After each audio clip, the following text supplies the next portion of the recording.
Sa pagtatapos ng 30th Police Community Relations Month, naging matagumpay ang isinagawang PCR Month Culmination Ceremony ng Police Regional Office Bangsamoro Autonomous Region sa Salipada, Pendatun, Maguindanao del Norte.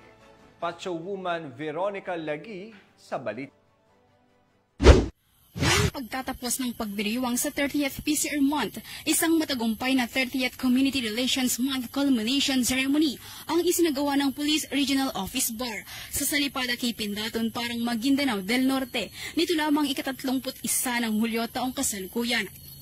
Pinangunahan ni Police Brigadier General J. Senesi de Guzman, Regional Director ng ProBar, katuwang ang regional staff, stakeholders at aktibong dinaluhan ni Attorney Fad A. Candao, Regional Director ng Napolcom BARM na nagsilbing bilang panauhing pandangal.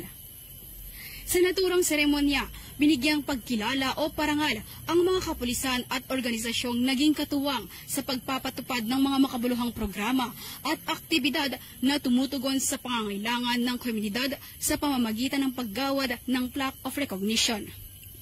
Ang pagdiriwang ng 30th Police Community Relations Month Culmination ay naglalayong kililanin at ipagdiwang ang matagumpay na pagtutulungan ng kapulisan at sambayanan tungo sa pagpapanatili ng kapayapaan at kaayusan sa mga komunidad.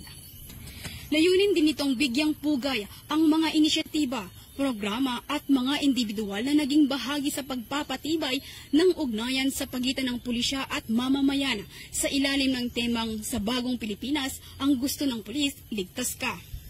Binigyang diin din ng naturang aktibidad ang pagpapalalim ng diwa ng pagkakaisa, malasakit at pagtutulungan para sa mas ligtas at mapayapang pamayanan. Mula rito sa rehiyon ng Bangsamoro, ako ang inyong Police News Network Correspondent, Patrol Woman Veronica Lagi, alagad ng batas, tagataguyod ng Balitang Pulis.